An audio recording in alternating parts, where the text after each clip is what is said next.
শিমুলপুর গ্রামে থাকতো আবুল ও গনি নামে দুই বন্ধু। একজন ধনী আর অপরজন গরিব হলেও তাদের বন্ধুত্বে কোনো ভেজাল ছিল না। এ আবুল দেখ, বাবা কত মজার একটা মিষ্টি এনেছে শহর থেকে আমার জন্য। নে তুইও ওটা খা।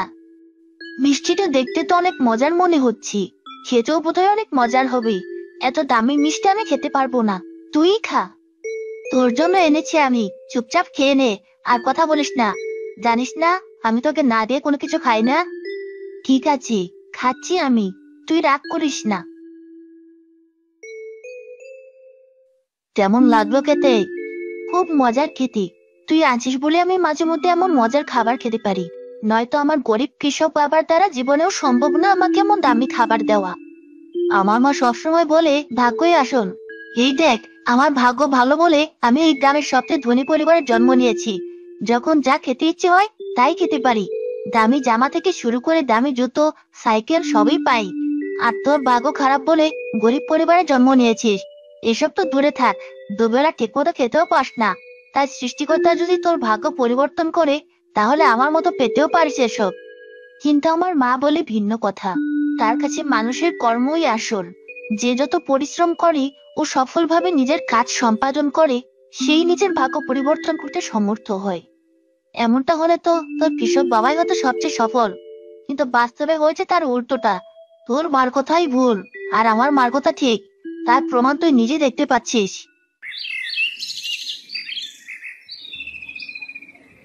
এই গনি, অনেক খেলা হয়েছে, আয় বাড়ি আয়।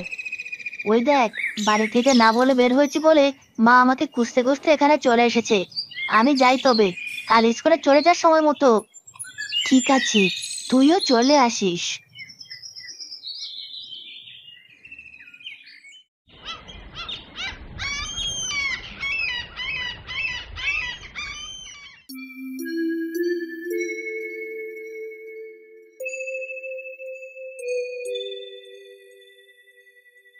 কি হয়েছে গনি?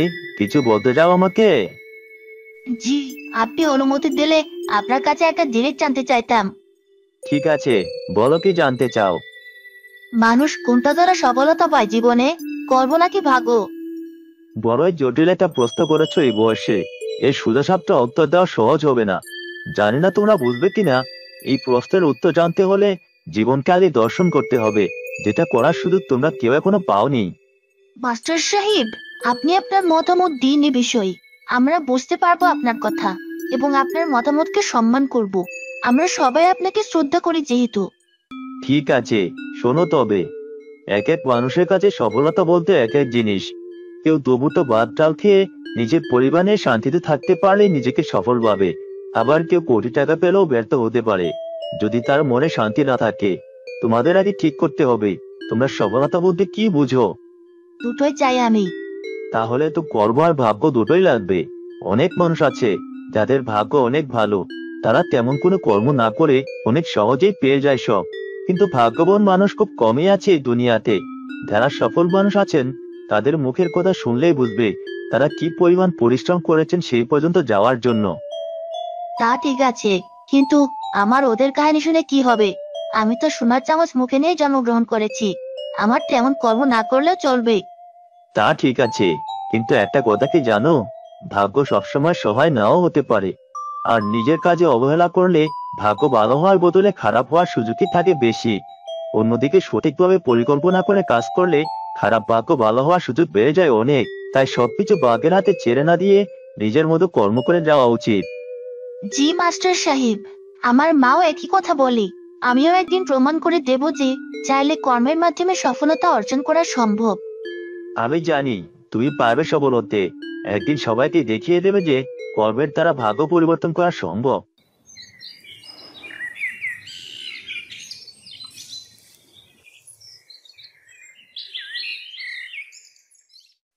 বাবা, আমাদের এই জীবনে সফল হওয়ার জন্য কোনটা গুরুত্বপূর্ণ বেশি, কর্ম নাকি ভাগ্য?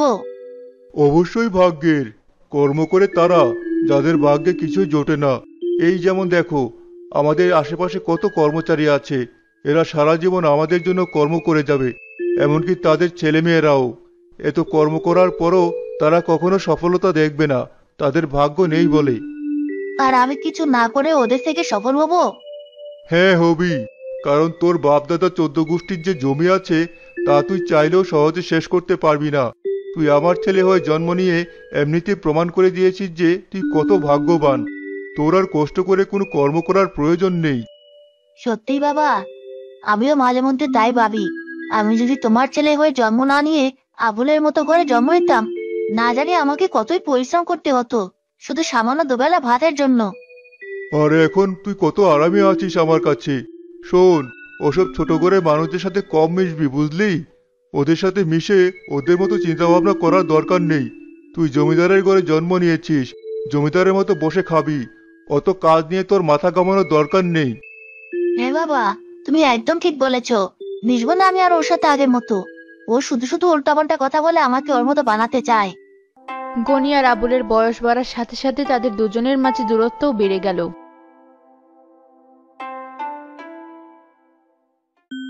বাবা, আমি খুব ভালো ফলাফল নিয়ে পড়ালেখা শেষ করেছি। এবার আমি শহরে গিয়ে ব্যবসা শিখে এসে আমাদের গ্রামে ব্যবসা করতে চাই। অনেক কষ্ট করে আজ তুই এত দূর এসেছিস। উপরওয়ালা তোর সব পরিশ্রম যেন সার্থক করে। অনেক বড় হো তুই জীবনে। মা বাবা, দোয়া করবে তোমরা আমার জন্য। আমি যেন তোমাদের মুখ উজ্জ্বল করতে পারি। তোমরা যেন আমাকে নিয়ে গর্ব করতে পারো। তুই একা একা এত দূর এসেছিস, পরীক্ষায় সবার থেকে ভালো ফলাফল করেছিস। আমাদের মুখ এমনিতেই উজ্জ্বল হয়ে গেছে। আমরা তোকে নিয়ে সবসময় গর্ববোধ করি। নতুন করে গর্ববোধ করার কিছু নেই। আমি তবে আসি। তোমরা দুজন ভালো থেকো, নিজেদের খেয়াল রেখো। আবুল গরু গাড়ি দিয়ে শেষবারের মতো তার শিক্ষকের সাথে দেখা করার জন্য রওনা হলো। অন্যদিকে তার বন্ধু গনিও বাড়ি থেকে বের হওয়ার জন্য প্রস্তুতি নিচ্ছিল। মা, বাবাকে কত করে বললাম আমি কোনো কাজটা শিখতে চাই না। সারা জীবন যেমন আরামায়েশে বড় হয়েছি, এখনো তেমন আরামেই থাকতে চাই। কিন্তু বাবা তো আমার কোনো কথাই শুনলো না। পড়ালেখায় তো তেমন কোনো সুবিধা করতে পারোনি তুমি। এখন জায়গা জমি দেখে রাখার কাজ শেখার জন্য তোমাকে আমার বন্ধুর কাছে পাঠাতে যাচ্ছি। তুমি সেখানেও যেতে চাচ্ছ না। তোমাকে দ্বারা কোন কাজটা হবে বলবে কি? কোনো কাজই না। তুমি আমাকে সারা জীবন বলে এসেছো ভাগ্যই আসল, কর্ম না। আমি অনেক ভাগ্যবান এমন ঘরে জন্ম নিয়ে, তাই আমার কোনো কাজ করতে হবে না। এখন তাহলে আমাকে আবার কাজ শেখার জন্য চাপ দিচ্ছ কেন? বোকা ছিলাম আমি, তাই তোমাকে অমন বুদ্ধি দিয়েছি। এখন আমার চাকরের ছেলেমেয়েরাও ভালোভাবে পড়ালেখা করে তোমার থেকে অনেক এগিয়ে গিয়েছে, আর তুমি এখনো আগের মতোই মূর্খ আছো। বাবা, তুমি এত চিন্তা করছো কেন? ওরা যতই পরিশ্রম করুক, কখনো আমাদের সমান হতে পারবে না। তুমি কিভাবে নিশ্চিত হয়ে যে পারবে না? শিক্ষা দীক্ষা মানুষকে বুদ্ধিমান করে তোলে। সেটা তোমার পুরনো বন্ধু আবুলকে দেখলেই বোঝা যায়। আমি নিশ্চিত ও জীবনে সফল হয়েই দেখাবে। ওর যা ইচ্ছে করুক, আমার কি? আমার তো আর অর্থ সম্পদের অভাব নেই। আমিও তো পরিশ্রম করতে পারবো না। তুমি যদি আমার কথা না শোনো, আমি আমার সব সম্পত্তি থেকে তোমাকে বঞ্চিত করে তোমাকে ত্যায্যপুত্র করব। এ কি বললে তুমি? আমাদের একমাত্র ছেলেকে এমন কথা বলতে পারলে তুমি? হ্যাঁ, পারলাম। দিনকাল আর আগের মতো নেই। শিক্ষার কারণে জমিদারিত্বের প্রভাব দিন দিন কমে আসছে। আমার কিছু হয়ে গেলে ও যদি নিজের জমি জমাও ঠিকভাবে দেখভাল না করতে পারে, আমাদের পথে বসতে সময় লাগবে না। গনি, তোর বাবার কথা বোঝার চেষ্টা কর। বাবা যখন বলছে তোকে কাজে যেতে, একটু গিয়েই দেখ কেমন লাগে। ঠিক আছে মা, তুমি যখন বলছো আমি যাচ্ছি। তোমরাই বলো, আমার ভাগ্য অনেক ভালো। দেখবে, আমার এই ভাগ্য দিয়ে আমি আমার অবস্থার আরো উন্নতি করব। আর কেউ কর্ম দিয়ে আমার সাথে পেরে উঠবে না। ঠিক আছে বাবা, তোর কথাই যেন সত্যি হয়। আমি যাচ্ছি, কিন্তু যাওয়ার আগে আমার প্রিয় শিক্ষকের সাথে একবার দেখা করতে যাব। আমাকে এগিয়ে দেওয়ার কোনো প্রয়োজন নেই তোমাদের। গনিও তার স্কুলের শিক্ষকের সাথে দেখা করতে গিয়ে দেখলো তার পুরনো বন্ধু আব্বুল আগে থেকেই বাড়ির দরজার সামনে দাঁড়িয়ে আছে।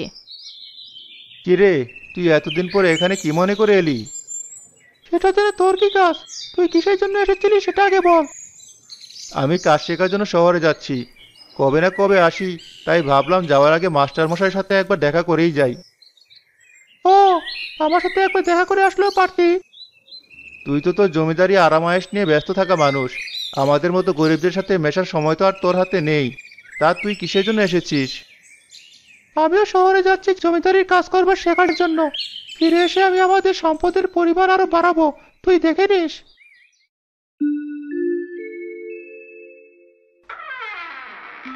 বুঝছি তো, দরজাটা খুলতে একটু দেরি হয়ে গেল।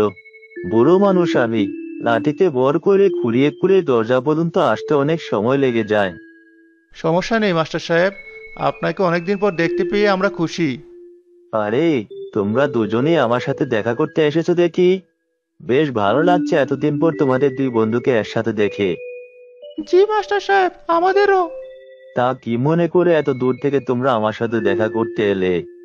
আমরা দুজনে কাজ শেখার জন্য শহরে যাচ্ছি, তাই আপনার কাছে সফলতা পাওয়ার জন্য দোয়া চাইতে এসেছি।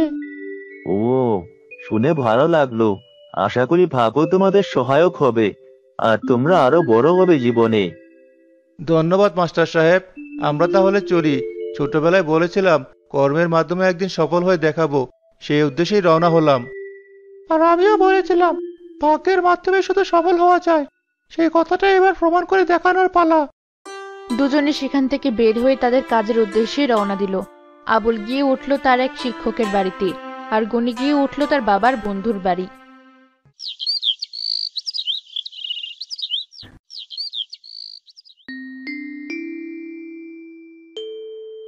তো বুঝলে, এভাবে হিসাবটা করলে তোমার কোনো ক্ষতি হবে না। এই যে, আমার কথা শুনতে পাচ্ছ তুমি? হ্যাঁ হ্যাঁ, শুনতে পাচ্ছি। তারপর বলুন। তুমি তো আমার কোনো কথাই শুনছো না, আকাশের দিকে তাকিয়ে আছো।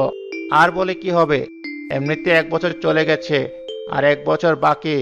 এতদিনে তুমি কিছুই শিখতে পারোনি, তোমার বাবাকে কি জবাব দেবো আমি? আহা, আপনি তো চিন্তা করবেন না তো। বাবাকে বলেছি জমি বিক্রি করে আমাকে কিছু টাকা পাঠাতে। ওই টাকা দিয়ে কটা লটারির টিকিট কাটবো, আর বাকি টাকা বাজিতে লাগাবো। আমার ভাগ্য ছোটবেলা থেকে অনেক ভালো, আমি নিশ্চিত সফলতা এভাবেই পাবো আমি। তুমি ভুল পথে আগাচ্ছ। এসব করতে গিয়ে যে কত বিত্তবান মানুষ সর্বশান্ত হয়েছে, সে ব্যাপারে তোমার কোনো ধারণাই নেই। ওদের সাথে আমার তুলনা দিয়ে লাভ নেই। আপনি যা শেখাচ্ছেন তা এমনিতেও আমার মাথায় ঢুকবে না। তাই বাকি যে কদিন শহরে আছি, আমাদের সম্পদ দ্বিগুণ বৃদ্ধি করে তারপরে বাড়ি ফিরবো।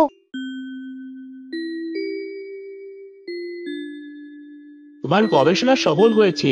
তুমি পেরেছো প্রতিকূল পরিবেশেও গাছগুলোকে বাঁচিয়ে রাখতে, সাথে কম সার দিয়েও সাধারণের চাইতে 3 গুণ বেশি উৎপাদন করতে। সবই আপনার সহযোগিতার কারণে স্যার। আপনি আমাকে সাহায্য না করলে এতদূর আসতে পারতাম না আমি। এত দূরে তো তুমি নিজে পরিশ্রম এসেছো, আমি শুধু তোমাকে পথ দেখিয়েছি। তো বলো, এবার তোমার কি করার ইচ্ছা? শহরে থাকার ভালো সুযোগ আছে তোমার, অনেক টাকা পয়সা কামাতে পারবে। কিন্তু স্যার, আমি এত কিছু চাই না শহরে থেকে।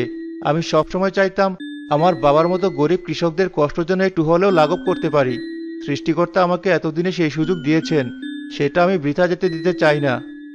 ও, তুমি তাহলে তোমার গ্রামের মানুষের জন্য কাজ করতে চাও? ঠিক আছে, যাও। কিন্তু তুমি তো ব্যবসা করতে চেয়েছিলে, ব্যবসা তো কিছুই শিখলে না তুমি এখানে। শিখেছি স্যার। সারাদিন আপনার এখানে কাজ করে রাতের বেলা আমি বাজারে গিয়ে খোঁজ নিতাম তারা কিভাবে গ্রাম থেকে শহরে পণ্য আনে, আর সেগুলো কেমন লাভে বিক্রি করে। আসলেই তুমি বেশ পরিশ্রমী ছেলে। নিজের স্বপ্ন পূরণের লক্ষ্যে বিশ্রাম নেওয়া জিনিসটা ভুলেই গিয়েছো। ধন্যবাদ স্যার। আমি এই বুদ্ধিও বের করেছি কিভাবে আমাদের পণ্য শহরে পাঠাবো, আর আমাদের গ্রামের কৃষকদের ন্যায্য মূল্য পাওয়ার ব্যবস্থা করব, যাতে তারা সারা জীবন অভাবে না ভোগে সচ্ছলভাবে জীবনযাপন করতে পারে। তোমার গ্রামের সবাই অনেক ভাগ্যবান যে তোমার মতো একটা ছেলে পেয়েছে। যাও, তুমি তোমার গ্রামে ফিরে যাও, আর তোমার গ্রামের সৌভাগ্য বয়ে আনো। জি স্যার, দোয়া করবেন যেন আমি আমার উদ্দেশ্যে সফল হতে পারি। আবুল গ্রামে ফিরে গিয়েই সবার প্রথমে তার গবেষণায় সফল হওয়া নতুন ধানসহ বিভিন্ন সবজি ও ফলমূলের বীজ বিক্রি করা শুরু করলো। সুলভ মূল্য হওয়ায় গ্রামের সকল কৃষক সেসব কিনে নিচ্ছিল। টাকা জমিয়ে আবুল বড় একটা গাড়িও কিনলো। দেখেছেন চাচা, বলেছিলাম না বাজিতে আমি জিতবই। পরপর 3টা বড় বাজি ধরে 3টাই জিতেছি, সাথে লটারির টাকাও পেয়েছি। টাকা দ্বিগুণের জায়গায় বেড়ে 6 গুণ হয়েছে। এবার সব টাকা একেবারে বাজিতে লাগাবো। বেশি ঝুঁকি হয়ে যাবে না? আরে চাচা, ঝুঁকি না নিলে বড় কিছু জেতা সম্ভব না। এবারও আমার সৌভাগ্যের কারণে আমি জিতে যাব, দেখে নেবেন। চললাম আমি।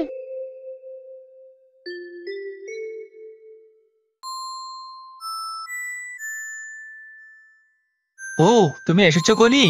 এবার কত টাকা বাজি লাগাতে চাও? আমার যত টাকা আছে সব বাজিতে লাগিয়ে দিন, এবার কোনোভাবেই হারা যাবে না। ঠিক আছে, একটু অপেক্ষা করো। আমি 10 মিনিটের ভেতরে তোমার জন্য সুখবর নিয়ে আসছি। ঠিক আছে। কি ব্যাপার ভাই, কতক্ষণ ধরে বসে আছেন? এই তো 20 মিনিটের মতো। এখনই চলে আসবে আমার লোক সুসংবাদ নিয়ে। আজকে খেলার অবস্থা ভালো না, সবাই অনেক টাকা হারিয়েছে। আপনারও মনে হয় একই কাহিনী হবে। কি যে বলেন না, ওই তো আমার লোক চলে এসেছে। তাড়াতাড়ি সুসংবাদটা দিন আমাকে। দুঃখিত গনি, এবার সব টাকা হারিয়েছো তুমি। না, এটা হতে পারে না। আচ্ছা যাই হোক, ভেঙে পড়া যাবে না। আমি গ্রাম থেকে আরো টাকা নেওয়ার ব্যবস্থা করব। না যেতে রাখ পর্যন্ত সব বাজিতে লাগাবো। গনি গ্রাম থেকে একের পর এক সব জমি বিক্রি করিয়ে টাকা আনতেই থাকে। অন্যদিকে তার বাবাও গত হয়। বাজিতে হারতে হারতে তাদের বাড়ি বাদে সব হারিয়ে সর্বশান্ত হয়ে গনি গ্রামে ফিরে আসে। আমাকে ক্ষমা করে দিও মা। আমার অলসতা আর ভাগ্যের উপর নির্ভর করে থাকার ফলে আমাদের আজ এই অবস্থা। তোর দোষ দিয়ে লাভ নেই, আমরাই তোকে আজীবন ভুল শিক্ষা দিয়েছি। ভাগ্যিস তোর বাবা আমাদের এত খারাপ দিন দেখার আগেই চলে গিয়েছেন। আমার বন্ধু আমল ঠিক কথাই বলতো সব সময়, আর অহংকারের কারণে ওকে আমি সবসময় এড়িয়ে চলেছি। সে তো তার গাড়ি দিয়ে গ্রামের মালামাল শহরে বিক্রি করার কারণে এখন অনেক টাকা পয়সার মালিক। তোর বন্ধু অনেক ভালো মানুষ, তুই কাজ চাইলেও নিশ্চয়ই তোকে ফিরিয়ে দেবে না। হ্যাঁ মা, আমি যাবো ওর কাছে। কর্ম আর ভাগ্যের লড়াইয়ে ভাগ্য হয়ে গেল আর কর্ম জিতে গেল।